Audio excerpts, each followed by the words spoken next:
Madam, anong regalo bibigay mo sa kaway mo?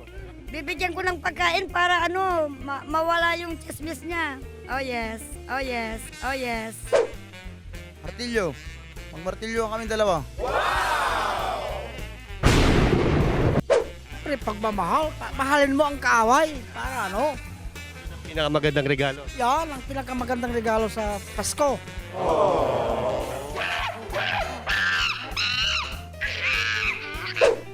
Ikikiss ko na lang po siya para bati na lang kami. Very good.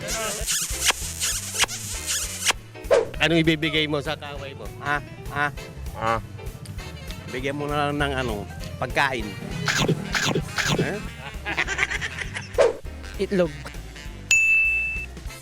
Pukpok ko sa ulo niya. Bakit? Kaaway ko yun eh. Hindi kayo magbabate. Hindi na. Ayaw ko.